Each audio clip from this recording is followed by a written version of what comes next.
บายดีวันนี้ก็ในโอกาสพาเอกคนเดินทางทุกคนเที่ยวชมบรรยากาศอยู่ที่ชนบทเมืองสามแตงและบัวพันนี่แหละเนาะแต่ว่าอากาศหนาวแห้งเนาะไอเอกมาย่าเบาเสียงเพื่อเลยนะอากาศเย็นจ้อยเนาะ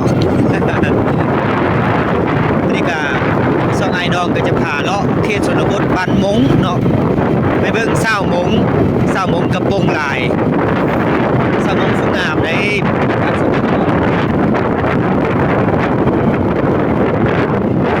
ไปตามนี่แหละตามเส้นทางนี่ทุกคน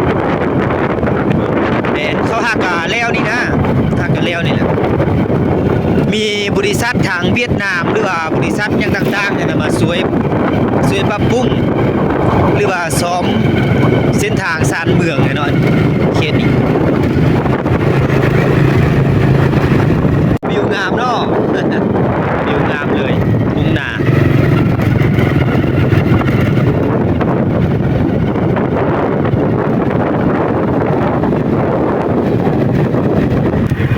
โอ้เที่ยงนาคักบ่เที่ยงนานี่ ยังมุงหญ้าคาเฮ็ดแบบนี้แหละ เฮ็ดเป็นอันโฮมสเตย์เนาะคักเลยทุ่งนาบ้านเฮานี่ปล่อยงัวปล่อยควายตามนี้แหละธรรมชาติเนี่ยยามนี้กินเฟือง กินเฟืองบ้านตัวควาย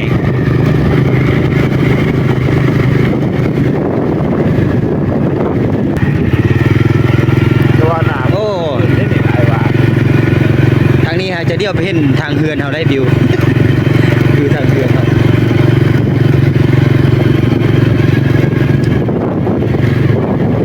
แต่ว่ามันดีนะนี่ก็เป็นบางมือเลยที่เขาเจ้าปล่อยเคลื่อนนะโอ้วิวงามหน้าป้านี่คักเลยทาบะบนหน้าฮะนะงามแล้วครัวแม่ผมก็ว่ามา ครัวอูสำทองโยเกคู่ของแท้เลยดิวันไปปล่อยมาโยนนี่กูตายว่ะ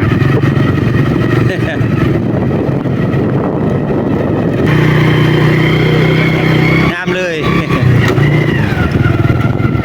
วิวงามน้ำซ้ำกระซื้อ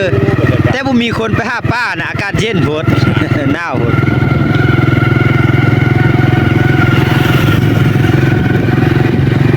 เราจะไปเที่ยวชมบรรยากาศของสวนเผ่ามงก่อนเนาะ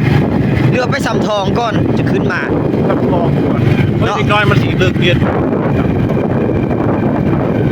ทางงามอย่างนี้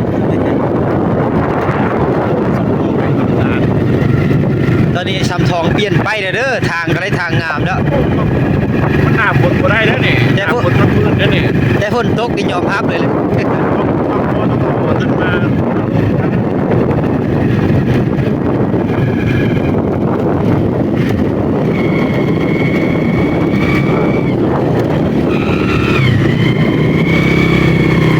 บ้านเก่าแก่หลายร้อยปีสมควรบ้านนี้เด้อ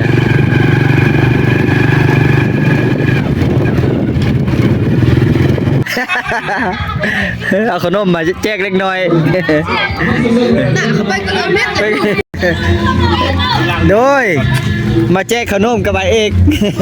เพราะว่าเขาเคยมาแล้วเนาะเอาเคยมาตลอดแล้ว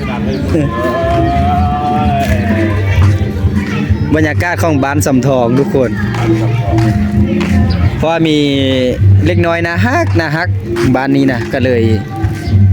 มากับพี่เอกเนาะไอเอกโอ้วันนี้เขาลินบุญเนาะลินบุญอยู่บ้านนี่ม้วนแหงมาทากินขนมมาไว้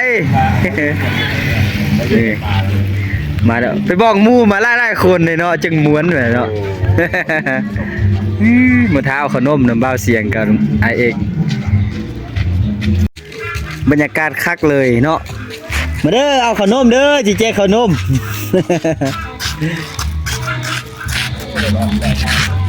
โอ้งามเลยบ้านสำทองบ้านเก่าแก่บ้านดังเดิมก็เอาทำท่าถามว่าบ้านเลยโอ้งามเนาะจอบแลดออกยังมาเนื่อยเขาเห็นอันคลิปอันรักเล็กน้อยเองน่ะโอ้ยเขาชื่อหนาได้ขนมไปยั่วนะเขาชื่อหนาได้ว่าแล้วเขาชื่อหนาได้เหรอ เอาชื่อหนาปั๊บเขาแล่นน้ำก้นรถน่ะเขามาหาบ่ได้แวะเขาสั้นนะ เป็นนั่นน่ะเขาจังหวะ โอ้งามทงนามีงัวมีควายวิวงามทุกคนบ้านเก่าบ้านแก่ในตำนานคือบ้านเวียนเหนือ นี่คือบ้านเวียนเหนือเด้อทุกคนเด้อบ้านสำทองนี่คือบ้านเวียนเหนือแต่ตอนนี้เขาจะเปลี่ยนมาเป็นบ้านสำทองเลยเนาะ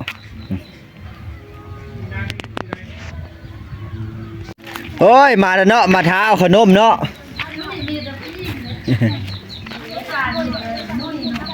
อ่ะพ่อแม่ให้มุมเร็วยิ้มเร็ว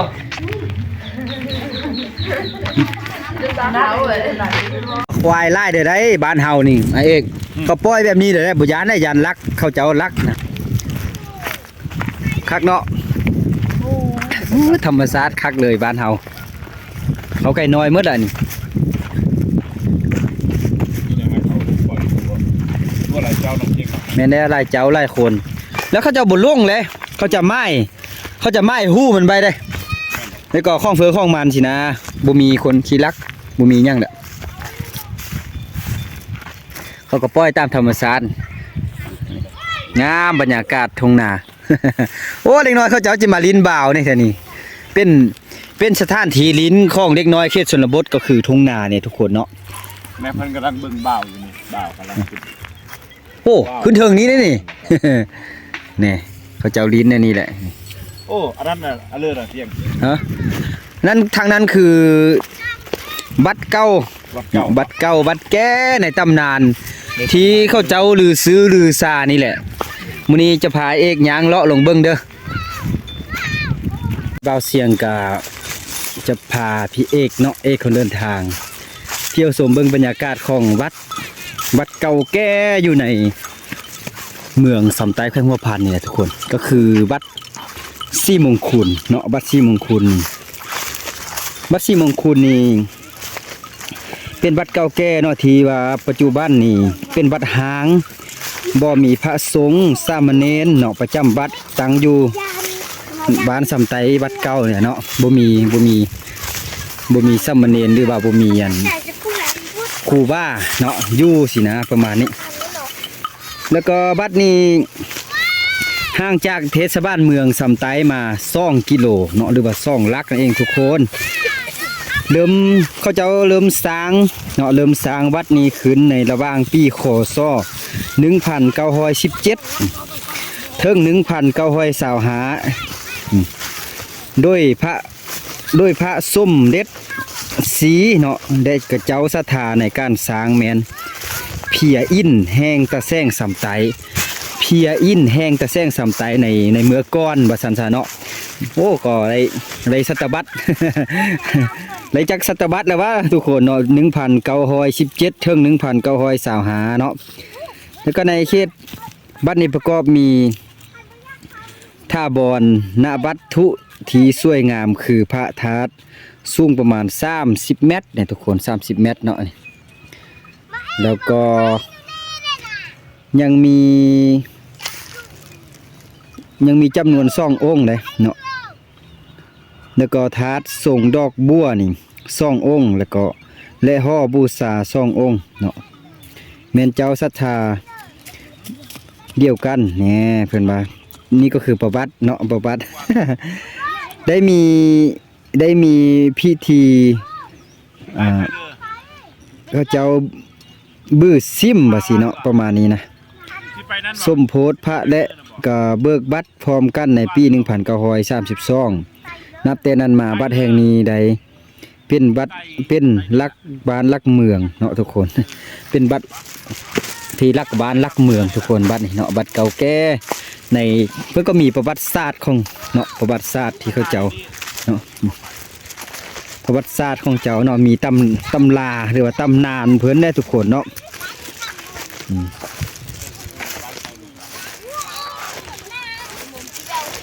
ในขอบเขตวัดประกอบมีสิ่งที่มีวัตถุมีขาก็หลายอย่างทุกคนที่อยู่ในนั้นเนาะ วัดนี่ก็คือวัดเนาะทุกคน เป็นบัดเก่าบัดแก่แต่ว่าบ่มีคนมาอาศัยสินะเป็นบัดป่าบัดหาง ป้าย่าง เป็นบรรยากาศแบบนี้แหละทุกคน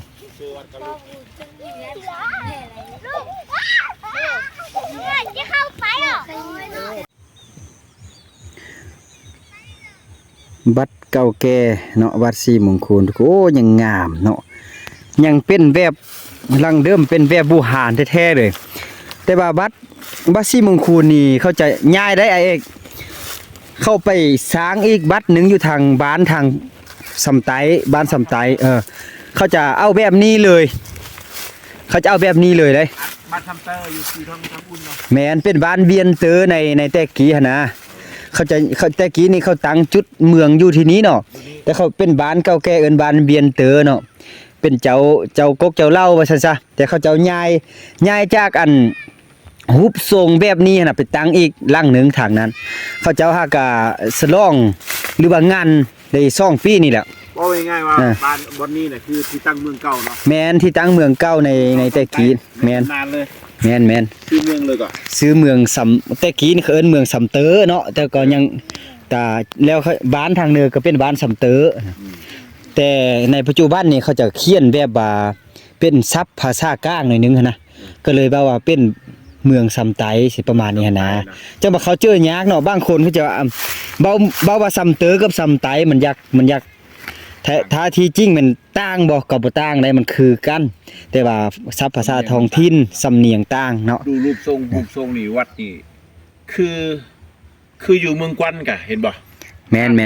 ธาตุนี่เนาะ แม่น คือกันบ่ คือเลยแต่อยู่เมืองกวันจะเป็นถาดหนึงเนาะถาดหนึง เนึง แม่น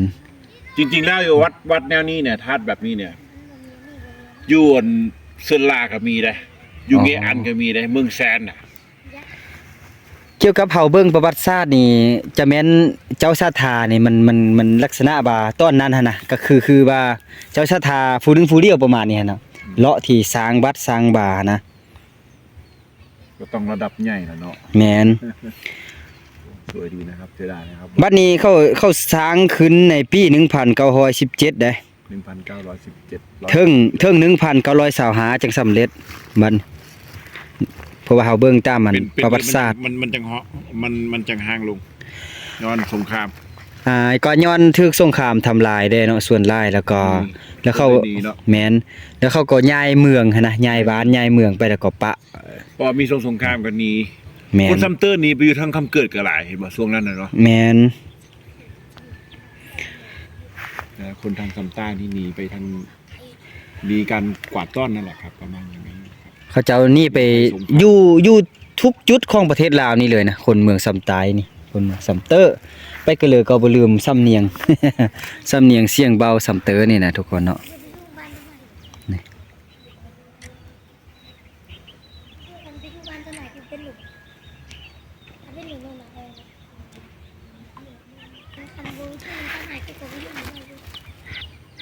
ตามที่เบาเสียงได้ยินเกี่ยวกับอันประวัติศาสตร์มีพระเจ้าองค์ตื้อเนาะอย่างนี้เนาะฮอดยามมันนั่นเขายังมาฮดน้ำได้ฮอดยามบุญทรง แต่กำแพงวัด บุญทรงกรานต์นะเขาเจ้าก็มาฮดน้ำฮดหยังทางศาสนาเนาะเป็นวัดเก่าแก่วิวก็งาม นักท่องเที่ยวที่อยู่ต่างประเทศนะบ่ว่าไทยบ่ว่าจากสหรัฐอเมริกาหยังต่างๆเขามักมาที่สุดเลยมักมาเที่ยวชมเบิ่งประวัติศาสตร์หรือวัดศรีมงคลแห่งนี้ ไอ้ว่าเนี่ยจริงๆต้องในบ้านต้องช่วยกันมาอนามัยนะให้มันงามๆอะครับมาให้มาเที่ยวหลังหนานะ แม่น หลังหนาเกี่ยวเข่าเนาะ แม่น มาทางนี้แล้วย่างมาเนี่ยไอ้ว่านี่ สบายมาทางนี้ เนาะทางบ้านทำทอง มาบ้านสำทองและบ้านเบียนเนื้อนี่นะย่างมาเลยสบายย่างมาง่ายๆเนาะนี่บิวก็งามบิวนี่ทุกคน ไปย่างกลับเนาะไปกลับน้องๆกลับ มีน้องๆมานำเลยเขาเจ้าเขตนี้ก็เป็นเขตที่เขาเจ้าลิ้นนะเก็บผักเก็บหญ้าสิน่ะนี่เป็นบ่อนลิ้นของเขาเจ้าเขตทุ่งนานี่นะ นี่ฮู้เก็บผักได้บ่ลูก เก็บผักมา แ มาเก็บผักเบิ่งดู พักเก็บได้ นอก ผักนอก เก็บแม่พักนอกแล้วทันท่าเก็บพักน โอ้ อก นี่ มีท่าคลิปแล้ว